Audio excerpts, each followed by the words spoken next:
All right, I'm back from Summer Game Fest. I want to talk about a bunch of stuff. I got a couple of videos planned. This video is going to be focused on just breaking down a lot of the news I enjoyed. Chances are at this point you've already watched a video that rounds up all the top news. So now that the dust is settled, I kind of want to just talk about the stuff that I enjoyed seeing personally. And there was a lot, because it wasn't just like the Jeff Keighley stage show presentation, right? It was also the Xbox thing. It was the Future Games show. There was an indie showcase.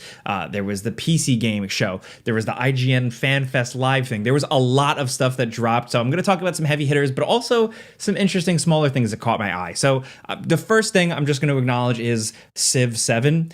I didn't expect that to be announced. I had heard rumblings of a lot of other different 2K published games being announced, but it ended up being Civ 7, and that was really cool. I've only mentioned it a couple of times here, and it's been a while since a mainline game, but I am a Civ addict. It's kind of like my weird comfort food game. You wouldn't normally assume that of me because it's kind of more like a smart, scholarly dad style game, but no, I am hooked on these things. One of my favorite things ever is like the kitchen table, 2 o'clock in the morning, glass of wine, sitting there with a laptop, just endlessly playing Civ. So this is a thing where it's like we didn't get any gameplay. We got no information other than an announcement that it's coming.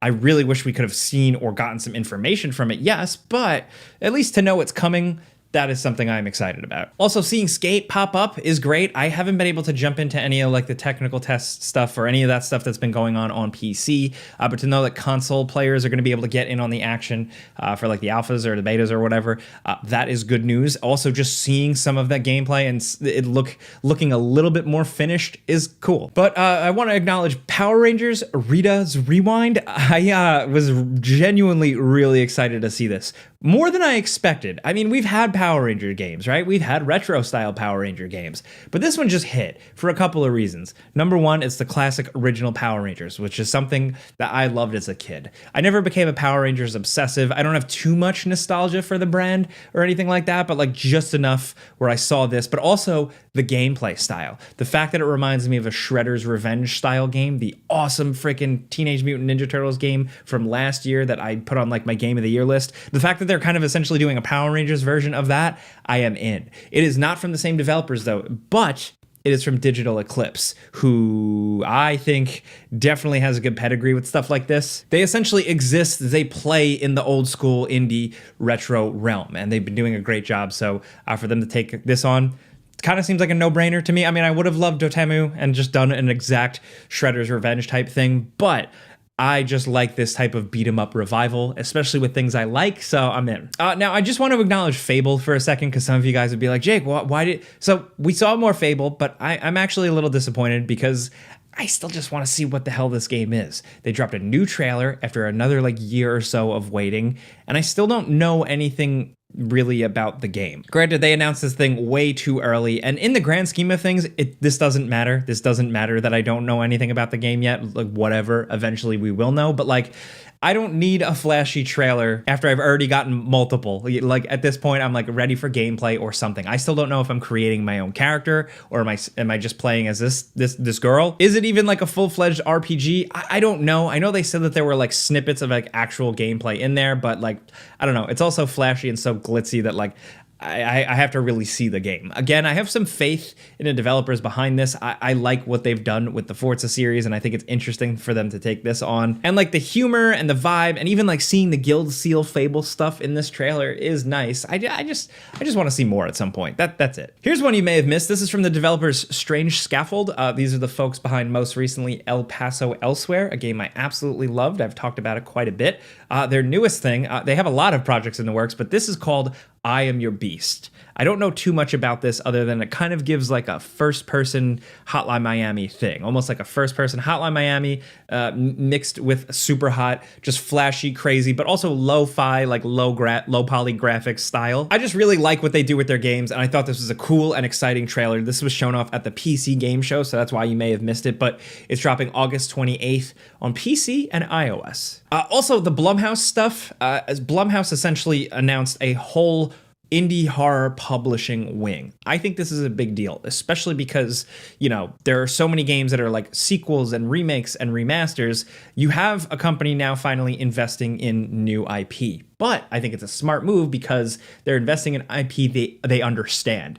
Blumhouse, of course, is like the horror movie publishing or producer thing. Now they're putting their money where their mouth is, and they're venturing into gaming and seeking out and backing very specific horror games. And I am very into this. So they're starting off with essentially a re-release of Fear the Spotlight, which I did play at Summer Games Fest. I'll talk about that more in another video, but like they're approaching it from all different angles. There's like really indie lo-fi stuff. There's like PS1 survival horror. There's first-person action horror. There's experimental stuff. I just like this idea. It feels fresh, it feels interesting, and I'm going to keep a close eye on what they start putting out. Horror fans, I know you're probably like already in the door, but yeah, I just think this is good. Mixtape was announced and shown off a little bit, kind of like a coming of age teen adventure story. At first, I wasn't quite into this. You know, like with it kind of giving a Life is Strange vibe. I'm not like super into those games. I'm not always into this type of teen like thing, but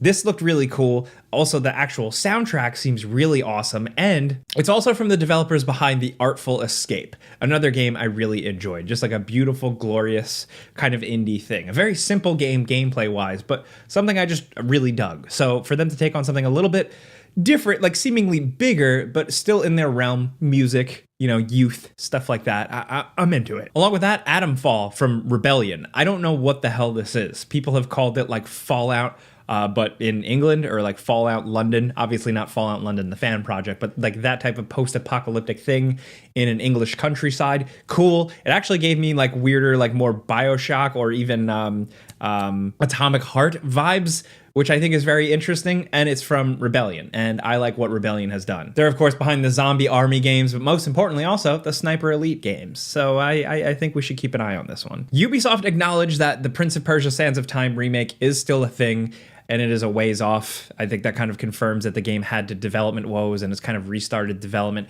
We know that a different wing of Ubisoft is now working on it, so I'm looking forward to that eventually, I guess. But they also showed off Star Wars Outlaws and Assassin's Creed Shadows, which, just a quick plug, I am going to be talking about those more in another video. I got to see a lot more Assassin's Creed Shadows behind the scenes, and I got to play Star Wars Outlaws. So it might actually surprise you which one I enjoyed more. One of them I did not like. We'll talk about that later. Another game was Killer Bean. Killer Bean, I was like sitting in the theater watching that trailer, and like I knew what the game was. I've seen snippets of it before, but I was like, is this the best game ever made? I know it's like a very small indie thing, but like it just looks like it's accomplishing so much, like first-person shooting, third-person shooting, open world crazy driving and wild shootouts, slow motion dives, big over-the-top boss battles. Like, I don't know, it's all the things I like in video games, and it's being done by like a weird little bean guy, even though I think he looks like a chicken nugget, and personally I would be more interested in the game if it was about chicken nuggets. Regardless, this just looks like a Jake-ass video game. Jumping here now to talk about the sponsor of today's video, it's Factor. Factor delivers fresh, never frozen, dietitian-approved meals right to your doorstep. It's super easy, and summer is here, right? You want to be outside, enjoying the beautiful weather, doing activities, going to the beach, or just staying inside playing video games, I don't know. Well, thankfully, Factor takes the stress out of meal planning, so you're not spending time, or really wasting time, food shopping, planning out your meals, cooking. Here you get chef-prepared meals right on a table in 2 minutes, and thankfully everything tastes fantastic. You can choose from a weekly menu of 35 options, which include calorie, keto smart, protein plus, or vegan and veggie. And plus, when you're on the website, check it out, they have a bunch of cool, fun add-ons. This week on the menu, I have sweet corn, jalapeno, polenta, and chicken. Last week, though, I had shredded chicken taco bowl. That's one of my favorites. You got like fresh rice, delicious corn salsa, chicken. So if that made you hungry and you do want to check this out, all you got to do is click the link in the description down below or head to factor75.com. And when you're there, use code ONJAKE50 for 50% off your first Factor box plus 20% off your next month of Factor orders. Again, that's factor75.com. Use code ONJAKE50 for 50% off your first Factor box and 20% off your next month of Factor orders. Get eating. That's what I'm about to do. So big thanks to Factor for sponsoring these videos. Also, Clara Obscure Expedition 33. Weird ass name, but I am very into this game, man. So Ben Starr is the lead. He was the voice actor behind, most notably, Clive from Final Fantasy 16. I really like his voice. It's cool, it's badass, and to hear it for this, awesome. And this is a weird RPG. This is like a big, flashy, but turn-based RPG that is not Final Fantasy, which is something that we don't see as much anymore. A lot of people have mentioned it, but like I do feel like this is giving me like Lost Odyssey vibes.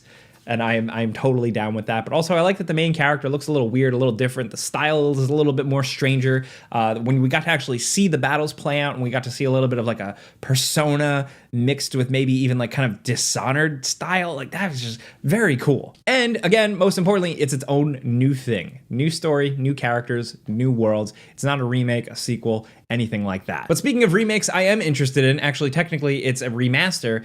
They're remastering The Thing game. Have I talked about this game on the channel at all? I loved this game. This game is awesome. It was like a really good, I think it was like PS2, original Xbox representation of John Carpenter's The Thing. From the tension to the fear, everything about it just really, really worked for me. And for that to come back and just be like nicely remastered, especially by Night Dive Studio, it just seems like a good move. Not enough people played this game, in my opinion. And like everybody loves The Thing, or I'd like to think most people love The Thing. It's like a near perfect sci-fi horror movie. So for more people to check this game out, even if it's a little bit retro by today's standards, hell yeah. Doom the Dark Ages looks sick. I hope it's a little less complicated than Doom Eternal. I liked all the gameplay variations and how you had to manage your health and ammo as you're thinking and shooting your way through the battlefield. But I hope this one is just about being badass and brutality and not ammo and health like juggling constantly. It looks awesome. The weapons,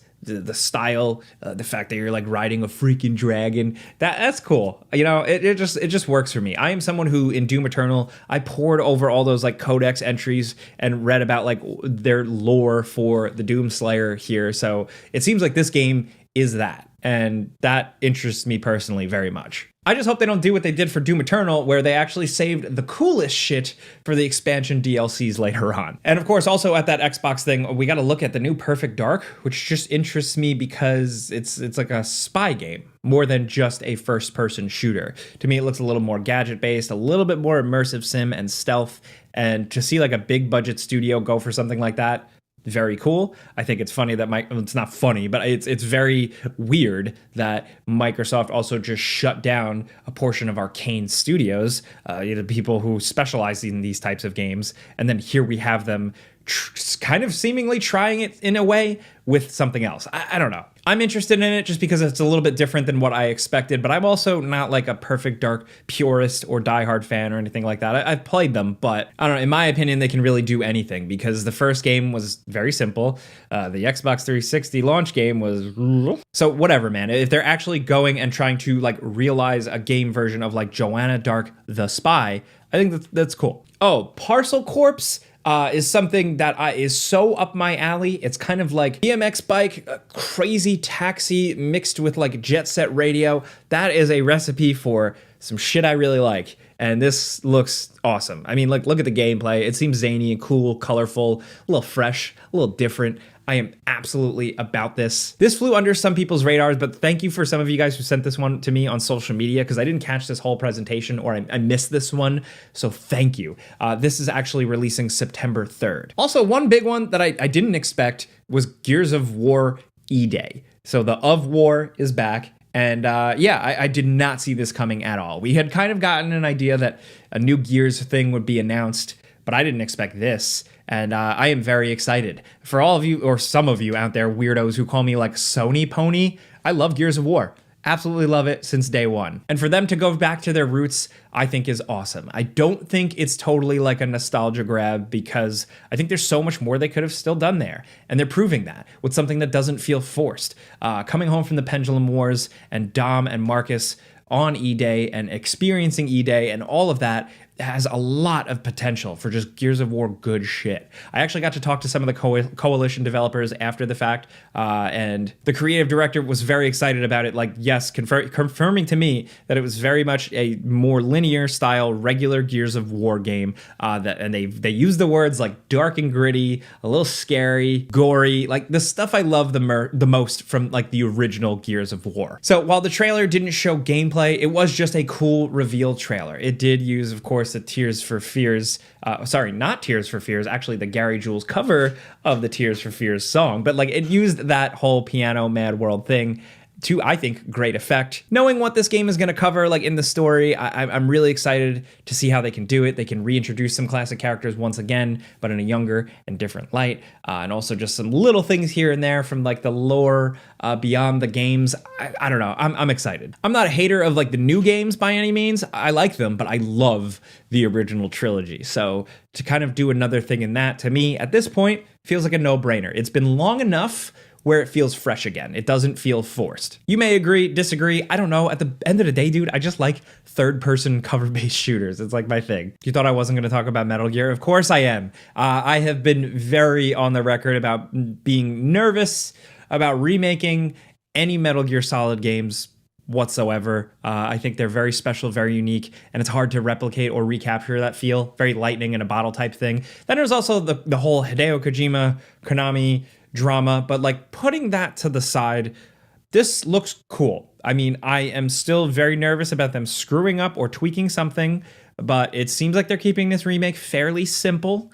Really just a visual overhaul and a couple of tweaks, which I am pretty much okay with, I guess. I am that annoying guy, though, that looks at the screenshots side by side and thinks that, like, they ruin the color palette. I like the vibe, the tone, the color grading, the filtering, whatever you want to call it, of the original game. I think that's really part of the experience, part of the feeling, and I would have liked to have seen that a little bit more in the newer version. They did say that there is going to be an option to like enable that almost as like a filter with like a different mode, like more of a retro mode. So cool, whatever. I'm just going to play through it and experience it and judge it on its own merits. And at the end of the day, the original Metal Gear Solid 3 isn't going anywhere. I will always love that game. I will always have that game in my heart. Believe it or not, it's not my favorite Metal Gear, even though it is for most people. It is like one of the most popular ones, but it's really just like being at peace with the situation and just being like whatever, man, and giving it a shot. I'm still always gonna have a chip on my shoulder with this series. It's like one of the few things in gaming I really have a chip on my shoulder with.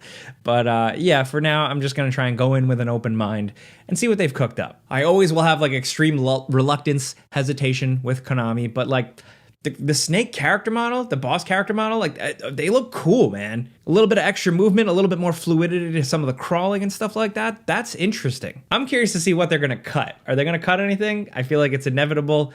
We'll see. But yeah, I could have done like a whole separate video on that. I probably should have, but yeah. Anyway, those are some of the main things, you know, the things that really caught my eye, the things I wanted to talk about today. But there is some other stuff, some stuff I got my hands on at the event, some games I actually got to play. So like I said, I'll be talking about those soon in another video. Stuff like Phantom Blade Zero, Star Wars Outlaws, a couple of other things, so keep your eyes peeled for that. But there were a lot of things announced, and even still, not everything I could really fit in this video, so let me know in the comments what interested you the most. I'm not really like looking at like a grading of the events, like, oh, this event got an A or this one got a C. I don't really care. I'm just in it for like the announcements and the stuff we got to see. So let me know which individual games you're excited for, what you're looking forward to. Maybe something I missed. I don't know. Hit me up. But if you like what I'm trying to do here, if you get what I'm trying to do, I'm just talking about stuff I love. Clicking the like button helps me. Thank you. But that's it. I'm done begging for your likes. I'm Jake Baldino. Subscribe because video games.